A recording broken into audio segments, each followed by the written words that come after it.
穿进恐怖游戏，系统说可以用游戏积分兑换寿命。对于癌症患者来说，这不就是天上掉馅饼吗？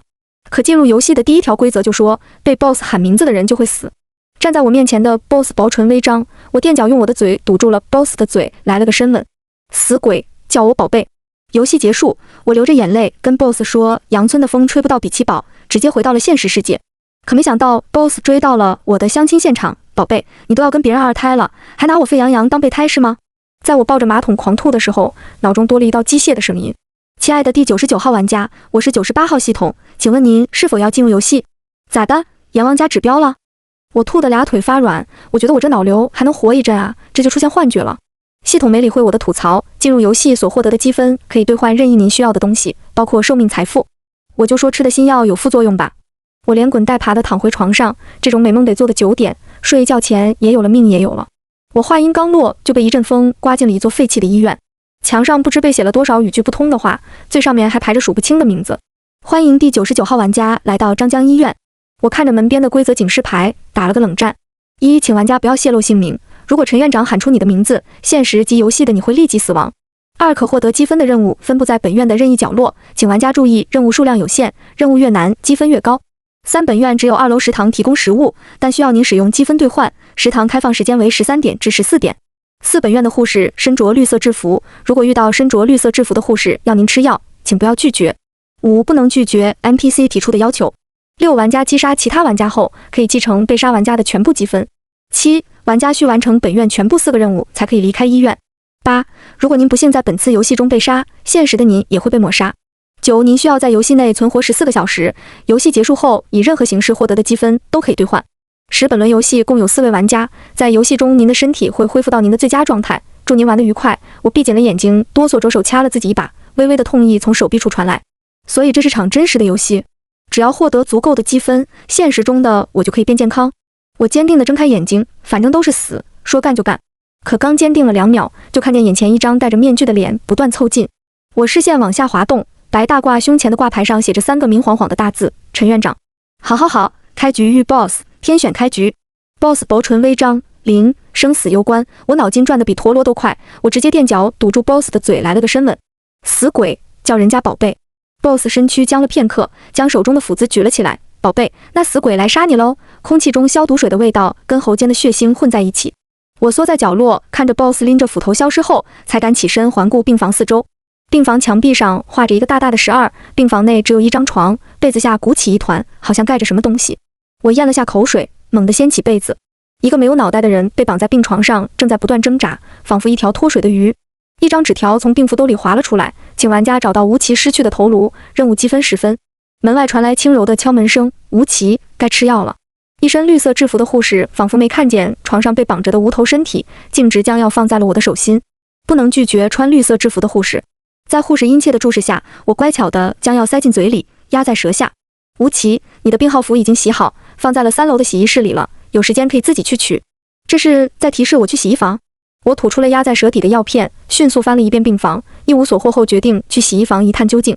洗衣房安静的要命，只有小山一般的病号服堆在地上。我打开了滚筒洗衣机，一个一个的检查，在最后的洗衣机里看到了一颗双眼紧闭的头，整个头挂在滚筒内，被洗得惨白。我强忍着不适，钻进了滚筒内，将吴奇被卡住的头发一缕缕扯下来。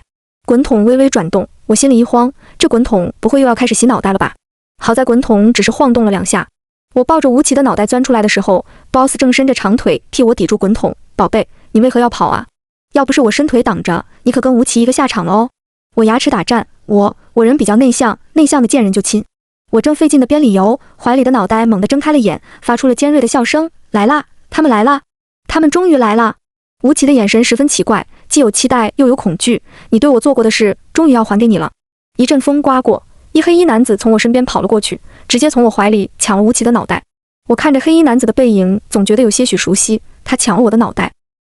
我看见了，他也是玩家。陈院长淡定地点了点头，就连你的名字都是他告诉我的。毕竟少一个玩家就少一个人分积分。死鬼，你知道吗？我得了脑瘤，这导致我忘记了一些人。我抢过陈院长手里的斧头，拔腿就追，可刚抢我脑袋的狗男人，姐可忘不了，他喵的是骗了我所有钱的保险销售啊！狗东西抢了我的脑袋，还想要姐的命。我聊得热血沸腾，既然游戏里能恢复身体最好的状态，那就见识下东北小博尔特吧。身后传来一道气喘吁吁的声音：“我斧子，我的。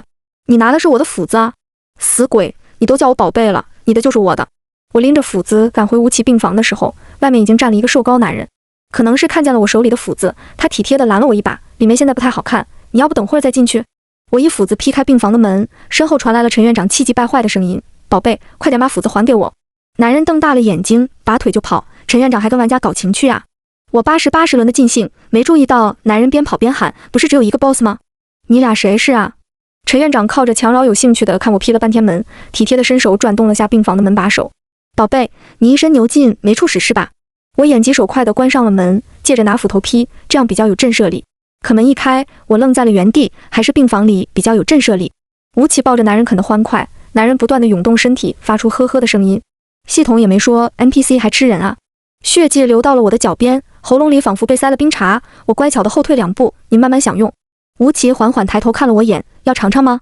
我凑过去，拿起放在柜子上的刀片，手脚利落地割掉了男人的舌头，今后别想再骗人了。然后体贴地扶起吴奇，将刀片塞到吴奇的手里，别低头啃，头会掉。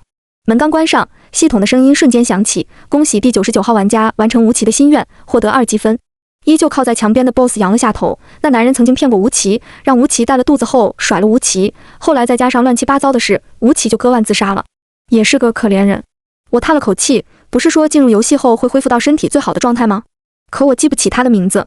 我目光灼灼地看着陈院长，包括你，我总觉得我们很熟悉。陈院长接过我手里的斧子，该物归原主了。你长时间拿着我的斧子，会被认为是 NPC 的。手里的安全感瞬间消失，我准备溜的时候，陈院长已经拎着斧子潇洒离去。老九，叫我老九就行。刚逃走的男人狗狗碎碎地凑到我身边，你跟陈院长什么关系？我挠了挠头，小美，我跟陈院长就是露水一亲的关系。呵，都是假名。你也是来找人的？老九捶了我一下，很多人来这个游戏都是来寻人的，死了的那个男人是来找儿子的，还有个找女儿的老王在3楼做任务呢。我看着老九身的跑到飞起的中年男人，试探性问道：“是被一个白衣护士追吗？”老九点了下头：“对呀，你怎么知道？那不在那跑着吗？”我指了下老九的身后：“咱俩用去帮他吗？”老九耸了下肩：“我也想帮忙啊，可我对护士下不去手啊。”没等我问原因，老王已经朝我俩跑来：“救命啊！规则说本院的护士都穿绿色制服，这个护士怎么穿的白色？”我们仨带着一种诡异的平衡，从医院的3楼跑到1楼。路过那面写满句子跟名字的墙壁时，老王气喘吁吁地补了句：“墙壁上写的名字是那些做任务失败的人的名字。我是来找我女儿的，我女儿被渣男骗了后就不知所踪了，上面没我女儿的名字，就证明我女儿还活着。”跑在我前面的老王突然拐了个弯，往我手里塞了块饼干：“你俩自求多福吧，我跑不动了，我得活着找我女儿。”我回头看着老九，露出一个不好意思的笑，也拐了弯：“九哥，对不住了。”我拐弯钻进了一间空病房，喘匀了气，掏出老王塞给我的饼干，刚要塞嘴里，却被一股大力打掉。陈院长恶狠狠地掐了把我的脸：“宝贝，你他妈啥都往嘴里填是吧？这是老王给我的。”我看着地上的饼干，一脸心疼。现在时间过了，食堂也关门了。食堂开放时间是几点？陈院长恨铁不成钢地斜了我一眼：“那人被追了多久？有机会去食堂吗？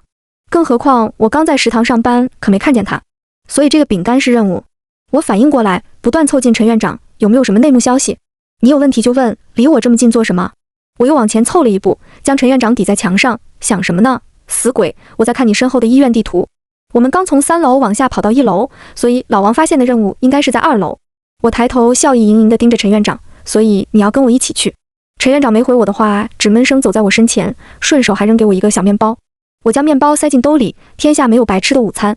陈院长冷笑一声：“这时候你知道跟我遵守规则了。”刚到2楼就感受到一阵阴冷的气息，冷的每一条血管都快被冻住，隐约间又好像有人握住了我的手，冷得浑身直打冷战。我低头看着握住我手的小男孩，诡异的熟悉感又传来了。我习惯性的转头看陈院长，可他露出了一副悲悯的表情，又似下了什么决心般往前走了2步。小男孩稚气的童声响起：“姐姐，陈哥哥若是干预玩家做任务，可是会彻底消失的哦。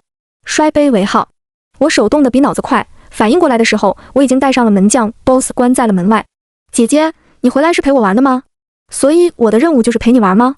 小男孩点了点头，喃喃自语般：“对呀，姐姐，等我开心，任务就结束了。”小男孩话音刚落，房间里就出现了一堆用枕头床单做出来的假人。假人像是提线木偶般齐齐晃动了起来，嘴角扯起大大的笑。小男孩一手拉住我的手，另一只手拉住假人的手，开始转圈。诡异的人脸不断地从眼前晃过，混乱间脑中闪过一个名字：杨洋。姐姐认出了我。小男孩露出一个讨好的笑，那姐姐可以给爸爸签谅解书吗？小男孩掏出一张谅解书，上面写着蒋安，妈妈被坏外公卖给了别人，外公让爸爸来接走了我。杨洋眼眶突然变成2个黑漆漆的大洞，都怪杨洋，如果杨洋没生病，爸爸也不会做坏事。杨洋突然发出凄厉的哭声，数不清的假人咧开嘴，跟小男孩一同哭了起来。耳膜传来撕裂般的痛意，无数的人脸在眼前闪过，冰冷的手术刀，刺眼的白光，哀求的哭喊，以及指尖的暖意。我费力地接过杨洋手中的笔，在谅解书上签了字。姐姐不怪你爸爸骗了姐姐的钱了，杨洋可以别哭了吗？杨洋看着谅解书止住了泪，露出了一个大大的笑脸后，递给我一块饼干。蛊惑般的声音在耳边响起，谢谢姐姐，杨洋的饼干给你吃。脑中闪过一阵清明，规则说里说过不能拒绝 NPC 提出的要求，所以老王是如何离开这个任务的呢？无数的假人围着我旋转，隐约间我仿佛瞧见了一张熟悉的脸。我朝小男孩伸出了手，试探问道：杨洋，我带你去找你妈妈好不好？小男孩脸上露出一丝迷茫，姐姐知道我妈妈在哪吗？外公也说了要带我找妈妈。旋转的假人们咧开嘴，刚要发出哭嚎，小男孩突然握住了我的手，姐姐，我信你，不信外公。我舒了口气，蹲下努力跟杨洋平视。杨洋，我不确定那个人是不是你妈妈，我们先去看看，如果那个人不是你妈妈，姐姐再带你回来好不好？本来想将杨洋送进吴奇的病房，让2个 NPC 硬碰硬的，可若吴奇不是杨洋的妈妈呢？我握着杨洋冰冷的手走出了房间，差点迎头挨了一斧子，好在陈院长控制住了力气，刹住了手。陈院长拎着斧头，不解地看着我牵着的杨洋，我感受到杨洋的手逐渐冰冷，忙扯着杨洋跑到了1楼103。杨洋敲了敲门，乖巧地走进了房间。我透过刚被我砸出来的门洞，看着吴奇紧紧地抱着杨洋，泣不成声。身后传来陈院长悠悠的声音：你如何知道杨洋是吴奇的儿子的？运气好吧？若是我刚没出来的话，你是要砸门？我凑近了 boss， 直直地盯着他的眼睛。死鬼，你这么在意，是不是认识我？ boss 没回答我的问题，伸手指了下前面奔跑的老九，有人朝你跑来了。我不解地看着依旧在跑的老九，你还没解决这个护士？我说过了，我对护士下不去手啊。老九气喘吁吁地朝我招手，而且他好像也没想对我怎么样，就追着我玩，我快他快，我慢他慢的。我不解地看着白衣护士，她腿上有伤，一条是正常脚印，一条是拖拉着的脚印。老九陷入了深思，似是想起了什么，扯着我的袖子钻进了配药房。可刚进药房，墙皮就开始脱落，大片的血红涌出，漫过了脚面。我看着老九，眼前一阵阵发黑。九哥，我要是被淹死了，我的积分就归你了。不知过了多久，脸上传来的疼痛让我睁开了眼。你咋不早点说你晕血呀？老九气喘吁吁地挡住我的眼睛，幸亏你沉啊，不然我自己可撞不开这门。我从缝隙看见我跟老九倒在门板上，门板下压着哇乱叫的白衣护士。撞击声不断地从身下传来，老九压住门板，然后不知从哪掏出一把刀递给我。你来，哥真的对护士下不去手。老九费力地看着我，你晕血的话就闭着眼睛扎。门板勾下护士的口罩，露出一张疤痕交错的脸，可一双眼满是解脱地看着我。解决了吗？老九探头瞧了我一眼，可这一眼让老九变了脸色，满脸湿润。小影。白衣护士看着我手中的刀，满眼哀求。可没等我动手，老九已经从门板上滚了下来，手脚并用，朝着白衣护士爬。我端着刀直哆嗦，一时间分不清他俩谁才是 NPC。可我一没留神，手中的刀已经被白衣护士抢走了。我正伸手准备夺刀的时候，白衣护士已经亲手将刀扎进了自己腹部，鲜血染红了护士的白衣，护士脸上的红疤也慢慢消散。哎呦，你还活着真好。哎呦，我从来没有怪过你，我是回去就角落里的女孩才被困在了火场。护士的语速变快，渗出的鲜血染红了那张不断变化的脸。你能来找我，我真的很开心，可我回不去了，我不愿顶着那样一张脸活着。白衣护士露出一张秀气的脸，气息渐弱。哎呦，忘了我难看的样子。病房的大火猛地窜起，老九抱着护士咽了气的尸体，泣不成声。你怎么还这么傻？灼热感不断地传来，我揪着老九的衣服往外拉，可老九反手大力地将我推了出去。老九双眸血红，脸上却异常的平静。小美，这太黑了，我不能把小影自己留在这。窜起的火焰裹住了抱着白衣护士的老九，我不能一错再错。耳边响起了熟悉的电子音，恭喜第99号玩家完成白衣护士的夙愿，获得4积分。我坐在台阶上，等着神出鬼没的陈院长来，想问问他老九跟白衣护士的故事。可 boss 没来，倒是消失半晌的老王坐在我的旁边，那面墙上出现了新的名字，老九没了。我点了点头，他找到了想找的人。我歪头看了老王一眼，你找到你女儿了吗？没有。老王摇了摇头，所以我不做任务了，等你离开游戏，被系统送到下一场游戏继续找。我勘察过了，最后一个任务在哪？老王指了下医院的4楼，你加油。老王，帮我带个路吧。我撑着腿起身，我太累了，咱们去1楼坐直达4楼的电梯吧。老王笑着捶了下我的肩，年轻人得多锻炼啊，你这小身板还没我好呢。我带着老王走到1楼，一个易拉罐砸到我的脚边，我一回头发现老王高举起灭火器朝我砸来，我忙闪躲开，背靠着病房门。老王，你根本不是来找女儿的吧？老王眼神狠厉，我找个屁的女儿，他让男人骗，有钱给男人花都不给我，他算哪门子的女儿？所以你就将你女儿卖了？我拔高了声音，声声质问，你还有良心吗？老王拎着灭火器朝我步步逼近，他的命都是老子给的。再说他生的那个小杂种，天天张嘴就是吃喝，留着这个拖油瓶有什么用？我靠着门，将门把手往下压，悄声打开了身后的门。所以你就把杨洋塞给了他爸爸，然后还骗杨洋要带他去找妈妈，才能从那个病房离开，对吗？老王身上的杀意再也藏不住，拎着灭火器直奔我面门。你废话太多，现在整场游戏只剩下我们2个玩家，只要杀掉你，再完成陈院长的任务，所有的积分就都是我的了。可老王下了狠手，蓄力太大，没收住脚，直冲进了病房。我眼疾手快地带上了病房的门，贴心的敲2声。老王，你们一家也算是团聚了，不用谢哈。我听着屋内老王发出的阵阵哀嚎，终于谢力般坐在地上，就剩下我跟老陈了。满院寂静，每次完成任务时，陈院长都会出现的，可我等了半晌都没发现他的身影。我搭坐电梯上了4楼，长廊的尽头亮起了一道淡淡的光，我推开了尽头的门。陈院长已经被锁进了笼子里，正端着手里的破手机打游戏。我看了一圈，谁把你关进来的？钥匙呢？老陈指了下窗外，我自己锁的，钥匙我扔出窗外了，你一进门这个房间就被锁住了，你出不去的。我好奇地看了眼陈院长玩的游戏，漫不经心地问道，死鬼，我失败了的话，会不会也变成这个游戏的任务啊？我无赖地坐在了铁笼的旁边，死鬼，这次我不想变 boss 了， boss 戴的面具卡山羊角，我山羊角都有点秃了。你想起什么了？陈院长放下手机，转过头不可思议地瞧着我，再有20分钟就满14个小时了，你就可以完成游戏回到现实了，你又要出什么幺蛾子？别弄得多了解我一样。我撞了下铁笼，来，我给你讲个故事。我高中的时候喜欢我们年级第1那男生，但是那男生可高冷了，天天就知道学习。为了在他面前表现，我直接包揽了运动的3000长跑、800短排、400接力。可这狗看着我冲线，就象征性的拍了拍手，连水都不给我递一瓶。我扭头看了眼老陈，后来我发现这小书呆子喜欢打游戏，但玩的都是什么坦克大战、植物大战僵尸，而且不走寻常路，人家都是打僵尸，他就玩喂僵尸那关。老陈接过我的话茬，那些小僵尸也很可怜的，也吃不到大夫的脑袋。我也很可怜的，我刚摸了把小书子呆的手，看小书呆子没反抗，我都琢磨第2天告白了。可我爸发现了我妈出轨，提前确认了我是亲生的后，直接带我出了国。我叹了口气，在国外我学了数学媒体，做出了款专门喂僵尸的游戏，可我再也没联系上小书呆子，这人怎么能连 QQ 号都没有啊？后来我回了国，这回老天倒是拉了我一把，让我遇到了小书呆子，可命运弄人，小书呆子成了我的主治医生，我得了大脑半球肿瘤。这小书呆子来劲了，人不呆了，书都不看了，说啥要跟我在一起，还说高中的时候就喜欢我，高中喜欢我不说。我恨铁不成钢地拍了下大腿，还说学医是为了治我偏头疼，那我偏头痛一片布洛芬的事也用他学医啊，他最应该学的是注册 QQ 号啊。但姐也没扭捏，当晚就睡了小书呆子，还过了一段酱酱酿酿的美丽新生活。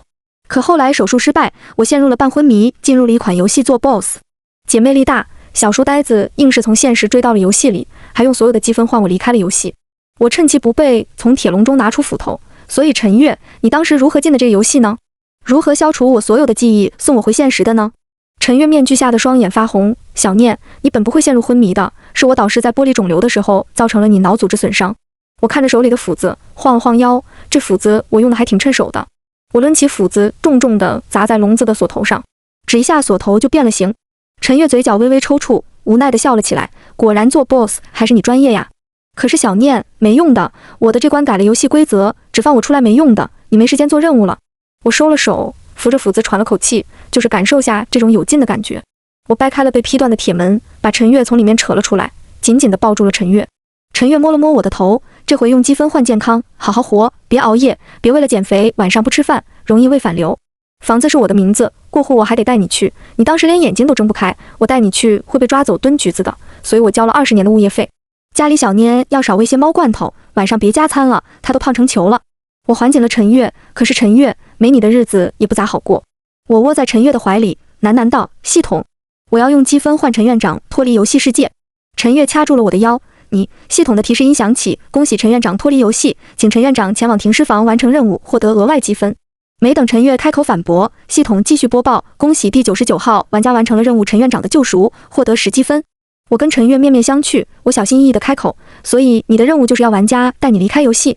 陈月摇了摇头：不是啊，我设置的任务是要玩家完整剥离地下停尸房7号冷柜的脑肿瘤啊，所以现在我还得完成我自己的任务。额外积分想要什么？陈月掐了把我的脸：你要不要陪我一起？你一个手术做1天1宿的。我摇了摇头，再说杨村的风吹不到比奇堡，我在比奇堡还有个谢老板天天哭鸡尿嚎呢，我先醒一步吓他一跳。我掏出兜里的小面包，分了一半给陈月，等你完成任务后来找我，姐给你个惊喜。陈月出现的时候，坐在我对面的男人直接垮了脸：美女，你有男朋友就别来相亲好吧。陈月也跟着阴阳怪气：宝贝，怎么拿我当沸羊羊了？我看着愤然离席的相亲男，握住了陈月的手：大王，冤枉啦，我是来替我表姐相亲。我起身给陈月展示了我这一身大花袄配紫棉靴，陈月一言难尽地反握住我的手。看出来了，这次相亲就算我没来也成不了。我跟陈月手拉手回了家，小念异常热情地蹭了陈月一身猫毛后，告状似的开始疯狂挠储物间的门，里面藏男人了。陈月一手牵着我，一手去拉储物间的门，一只金灿灿的小金毛追着小念满屋跑，陈月搂住了我的腰：这就是你送我的惊喜。我点了下头，算是一半吧，当时陪我买猫的时候，你看了它好几眼。本来早就买了，可后来我术后昏迷，就一直寄养在宠物医院。我夹起嗓子开口：小呆，过来。小金毛四脚打滑地溜到我腿边，乖巧地蹭了我2下。我从他的衣服打开他衣服小兜的扣子，从里面掏出2枚戒指。所以，死鬼先生，你愿意娶我吗？陈月眼眶微红，从兜里翻出2枚同样的戒指。所以，宝贝小姐，你愿意嫁给我吗？番外陈月，从高中起，我就喜欢温念。我喜欢温念永远一副向阳生长的样子，喜欢他在操场奋力奔跑向我招手的样子。每一次听到温念的名字都会心颤，每次看向黑板余光都会瞥向温念。可我配不上温念，我有古板的父母，严厉的家庭，我怕父母发现任何风吹草动，伤害到温念。可我拿到保送通知的那天，整个学校都在传温念的妈妈跟同班同学的父亲有私情。温念转学了，他爸爸带他出了国，他与所有人都断了联系，只给我留了一串数字。我试了很多方法解开这串数字的意义，经纬度、编码、棋盘、星空，无一例外都失败了。直到我注册 QQ 号后，问了高中同学温念的 QQ 号，我才知道温念留给我的是 QQ 号。只不过后面的2位不知被谁撕了下去，温念没通过我的好友申请。我打听了很久，只知道温念在纽州读书，后来我去了纽州读研，可我转遍了纽州的大学都没有找到温念。人生所有猝不及防的相遇，都是蓄谋已久的离别。再见到温念是在我工作的医院，温念正在肿瘤科病房跟老太太唠家常。温念见到我愣了好久，才张口问我：你也想听我六叔出轨的后续？我看了温念的病历，原发性恶性肿瘤。我朝着温念伸出了手：你要不要做我女朋友？温念手里的面包掉在了床上，想听我六叔出轨后续不用这么大报酬的。不知过了多久，温念扔下了面包，手忙脚乱地给我擦眼泪：陈月，你别哭啊，我做你女朋友，还给你讲我六叔出轨的八卦。在很多个下雨的夜晚，温念都窝在我的怀里，给我看他做的小游戏。你看这游戏还能设置给僵尸味的脑子的名字，我默认的是你的名字。我伸手锁住了温念的手，将她拢进怀里。你为什么学了数字媒体呀？因为你喜欢打游戏呀。温念趁机啃了口我手里的冰激凌。高中时候别人都玩 CS 英雄联盟，就你在网吧打植物大战僵尸。我就想以后一定做很多单机游戏让你玩，姐在你那破手机里安装了老多单机小游戏了。温念话茬一转：你不是说不想做医生了吗？我没告诉温念，因为她偏头痛，我想治好她的偏头痛，可如今面临了更大的问题。温念的手术失败了，她陷入了昏迷，高压氧治疗、神经电刺激也没能让她清醒。我趴在温念的病床上，无数次祈祷奇迹降临。祈祷确实有用，我进了游戏世界，只要完成任务就可以用积分换温念苏醒。可做到最后一个任务的时候，我发现拎着斧头的 BOSS 就是温念。我用所有的积分换得了温念脱离游戏，剩下的积分只能换温念苏醒，但是会失去所有的记忆。我拎起了温念的斧头，成了游戏里的 BOSS。在这个游戏世界中，我遇到了很多长得像温念的人。我一边希望不是他，希望他能在现实世界健康的活下去，一边又卑劣的希望是他，希望他想起一切回来看我一眼。可温念真的回来了，像我用积分救他一样，他也用积分救了我。系统说我设置的剥离肿瘤的任务是为了弥补温念的遗憾，既然我跟温念互相救赎，也算是完成任务。故事在这一瞬间完成了闭环。我沉下心，在太平间完成了手术，回到现实世界却差点进了手术室。温念正坐在咖啡厅跟男人相亲，还跟我俩阳村比奇堡的，跟我讲笑话是吧？温念说他是来帮他表姐相亲的，还给我展示了他的大花袄跟碎钻子茄子鞋。可温念穿着这身跟我求了婚，我突然觉得那双大紫茄子鞋也没那么难看了。大花袄跟紫茄子鞋也挺配，就像是死鬼先生跟宝贝小姐。我抱紧了温念，默默用积分许愿。系统，请让死鬼先生跟宝贝小姐永远健康幸福的在一起吧。